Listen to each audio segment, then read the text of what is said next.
rough week here. This week, we had to send our doggy off to heaven. My dog Harper, who I've had since he was like 8 weeks old. I had him before I had any of my other children, which is to say that none of my kids know a single day of their lives without him. He is a golden retriever, and we call him a discount pup because we got him with our tax return, our like second year of marriage. And we lived in Nevada. He's from Yerington, Nevada, which you should look that up because you won't know where it is unless you know. And it's in the middle of actual nowhere in the desert. And he was a discount pup because his tail had broken in a like in a door to the cage or whatever. So he had like a crook in his tail. And when they're puppies, they don't have like the fur, falling off of the tail. So it was really apparent that his tail was broken. But I had already picked him in my head because of his ginormous ears. Ooh, I'm going to do this without being emotional. I'm going to do my best. He had huge, huge ears. So he was only like $450 maybe, which at the time, I mean, you can't get a golden retriever. Our last golden retriever, as an example, was $2,000. It's really hard to get a, like, what are they called? Thoroughbred? I think that's horse. Full breed. I don't remember what the word is. Can't think of it. But it's hard to get a purebred, any kind of breed, because oftentimes they're like accidental litters, or you find an older dog, or whatever, you just get what you can get. And actually here in Tennessee, we've discovered that golden retrievers are not what they are in the West. They're very hard to come by. And out West, everybody has a golden retriever. It's so funny. Our dogs are really red, as you have seen. And so a lot of people mistake them for Irish setters, but they are in fact full golden retrievers. And so Harper I called him my firstborn boy, and he was our original go dog. And I kind of impulse bought Ruger, his brother, not his biological brother, just a completely random. We were in Heavenly Village walking. I was 6 months pregnant with Cadence, and we saw this really pretty red golden, and you don't see red goldens often. It's usually like the blonde or white goldens are more typical. And he was just this real fluffy red golden, and we were like, oh, whatever. And somebody walked by us and was like, there's a puppy over there. Of course, we have to go pet the puppy. Well, the puppy, Ruger, was like a total discount. He was $150 because he was the last one of an accidental litter of 2 goldens. And so we snagged him up when I was 6 months pregnant and when Harper was about a year old. And honestly, guys, that was like such a great decision. I had about a week and a half of complete buyer's remorse because I was pregnant and Tom went on a fire. And I was home alone with these 2 puppies, essentially. And Harper was such a rough pup. He was so chewed up everything and dug up our yard and chewed through our fence, like actually chewed through our fence, hole in the middle of the fence, chewed our like post of our porch. Like he just was a handful. So then we had Ruger come in when I'm very pregnant. And actually it was so great because after I got over that first week and a half, there was such a like the pressure was off me because they played so much with each other, and the puppy energy was like expelled on the other dog, and so they became big buds, fast friends. And although they're very different in personality, and I do have to say, if you don't have a dog, this is going to be the strangest thing to watch. If you're not like a dog person, this doesn't resonate. But I am a dog person where these are my children, which a lot of dogs people are that way. And what is an outside dog? I don't even understand what that concept is. These are indoor dogs. They get on my furniture. I am that dog parent because I want to snuggle them. And so why would I go outside to snuggle them? Or why would I get down on the floor to snuggle them? No, of course, I will call you up to me and we will snuggle. And so Harper ended up being, gosh, I think at his heaviest, he was like 110 pounds. He was a really big dog, and Ruger's right at like 85, somewhere in there. He's real fat. So really big dogs, but they were our children before we had our children. Obviously, Cadence, I brought her home, and I remember I've been going through so many memories of them meeting her when she came home and how curious they were for her. And then we raised our kids with our dogs. And Harper had this really one kind of great moment where Tom's like,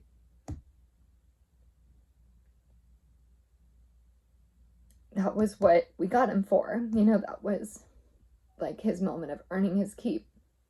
Was we had these neighbors that had several dogs. Like there was a chow and like some other kind of more aggressive breed in our neighbor's house, and we lived on a cul-de-sac, and we had Cadence out in the front yard. And the dogs were out, they were good, they would just sit in the yard, and I don't even remember where they were, but this dog got out of the front door as the neighbor came home, this chow, and just bolted straight for Cadence. And there was no way I was going to get up and close the ground to get in front of her before that dog came. And she was tiny. I don't think I even had Merritt yet. I don't know what he could have done. It could have been it could have been fatal. It could have been a catastrophic like attack of this dog to my tiny child. And Harper came out of absolute nowhere and took an actual chunk of this dog's butt, like fur, out of his butt, and turned him right around and sent him on his way. And in that, he, earned his legendary status in our family. But if you have a dog, like you dread the inevitable moment we just had to walk through this week of, coming to have to make hard choices. And I have to tell you, as the days were going by this last week, I was just praying in absolute hysterical prayers, like, Lord, just take this dog, please, like, take him out of his pain, take him away so that I don't have to make this choice. It's like the blessing and the curse of dog ownership, what we do for these animals at the end. But he, I'm trying to reflect on when he got bad, but he was 12 and a half, and so he's just old. He was big and giant, so that's shortens their life. And he had 1 million lumps all over him. He was very lumpy, and our vet would say that he will die with them, not of them, just fatty tumors all over his body. He had one huge one on his chest. It looked like one giant boob, and he then got a little mini lump on top of the lump that looked like a nipple, I gotta say. And he had one on his shoulder, and he had multiple on his head that would like pop, and he had one really big cyst on his back that was super gross at the end. It just, for about 1.5 years, just would never heal. And finally we just shaved all the hair around it, and like, it was just a gross, weepy cyst that he was too old to put under to take it to remove it.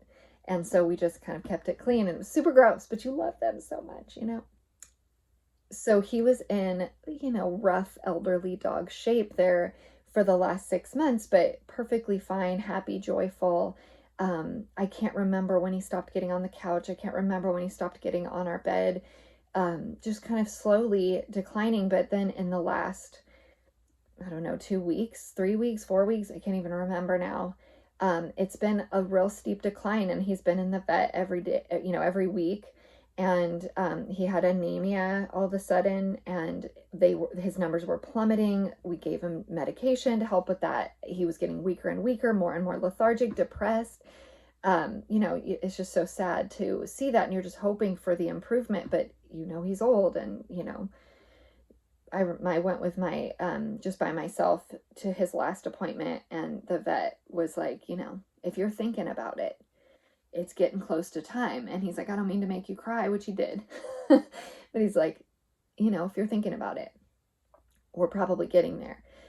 And so I knew that we were probably closing in, but like, how do you tell your kids and walk that out? It's just so hard. It's just such a hard process. But he made it easy in that the last couple of days, today is Sunday, so last Sunday, as I was getting ready for church, I took him outside, and he was having more and more trouble getting up off the floor. We have wood floors all throughout, so like he would slip, and his legs would kind of sprawl, and I could tell it was hurting him and uncomfortable. And he got out. I helped him get up and get out the door, and he went out to go poop and sat down in the poop, like couldn't, like his hips failed, and I'm like hysterically crying before the kids even wake up. I like go in, I'm like, oh, I just knew, like, I don't think he's coming back from that, you know. And ultimately by Tuesday, I was like, this is it. We're at days, we're not at weeks anymore. And then of course our vet had a death in his family, and so we were trying to figure out a time or a situation that would be, what we wanted is for the vet to come out to the farm and do it, you know, here at the farm, as opposed to take him into the vet, which it was hard to even get him off the ground, let alone up into a car. And, you know, of course, that's just added stress for everybody. It's just traumatic. And I didn't want that to be how it went. And so we ended up finding a different vet that could come, because we didn't really have time suddenly to wait for our vet. So we had a vet tech come out on Thursday, and you know, this is like such a reason to have land. And I was recently thinking about, you know, I moved a lot. By the time I moved to this farm, I think I was 35 years old, and I had moved like 33 times in my life. I went back and like counted every time I packed up and went to a new location. And so I desired, when we moved here, of course, God gets the final say. So if he calls us away from here, that's one thing. But my hope was that we would never leave this farm, that we would stay here. And that's more my hope today than ever before, because, you know, I don't love everything about farm life. I don't love everything about our house. I would love to build a house here someday, but we were able to bring a vet out here and have this just private moment with our family and our kids, and, you know, send him off to heaven the right way, and then just bury him here on our farm. And the kids had such peace in, you know, picking out where, and making a little cross, and, you know, putting different things in there with him. And it made it easier to know that he's still here. You know, like, I remember putting my dog down when I was younger, and just leaving it at the vet. Like, what are we going to do with it? You know, like, we're not going to bury it in our yard. We probably won't live here forever. And I don't know if we'll live here forever, but that's the way that this is supposed to go, if you have to say goodbye to an animal like that. Anyway, it was a rough time, a kind of beautiful opportunity to teach our kids about grief and how to manage that, and what it looks like, and to grieve in front of your children. And, you know, farm life teaches you that the circle of life is inevitable here. We don't joke. It's like not a joke, but when some animal dies on the farm, almost for certain within a week we will have a birth of an animal some other place, and we don't always know what's pregnant on this farm. I certainly did not know William the cat was pregnant, as an example, when William had kittens. So we don't always know where that life is coming from, but we have seen that again and again, where an animal goes out and an animal comes in, and there's this beautiful circle and hope, and we can look forward to what's coming when something goes away. And so, you know, that continued to a more personal animal. It's different when farm animals die, but it's obviously very hard on a family. It's super hard on me, mostly, because he was my firstborn boy, and, you know, my first kid, my first living creature that was my own, and I could take care of and was responsible for. And it's hard. It is hard. It's hard to see Ruger lose his buddy and not quite know. Harper was definitely the alpha. And by the way, Harper, I said this before, I think, but was named after Ben Harper. So yes, Harper's a girl name, but he's named after a boy. And Ben Harper was a musician who had the song that we danced our first dance at our wedding to. So that's why his name is Harper. But Harper was certainly the alpha. Ruger is not. And so Ruger now doesn't really know what to do with himself. And then we have Scarlett, our sweet girl, and she's no alpha. So we actually have already found a new baby to bring in. So there is life this week that was born in the same week that we're saying goodbye to Harper. Our new baby is born, and he currently is in Louisiana, and we'll go get him in 8 weeks or so. And we're excited about that. It's bittersweet. And, you know, of course, there's no replacing Harper. That's not the point. That's not what we're doing. It's just the same reason we got Scarlet before the old dogs were gone was we want the old dogs to teach the new dogs how to stay on the farm, where to poop, you know. And we did not have to do nearly as much training of Scarlet as we did with the boys, because they did a lot of that training for us, for her. So it's just been a week, and today's kind of the first day where I can even sit down and talk about it, because it's just, I think the hardest part is he's just not here. Like, everywhere he's supposed to be, he's just not there. Like, you come around the corner, there's his bed, he's not on it. I'm looking in the yard, he's not walking around, you know. Those are the hardest parts of the last couple of days of just adjusting to the new normal. But that's life on the farm and raising Cunninghams, and what we're walking through right now.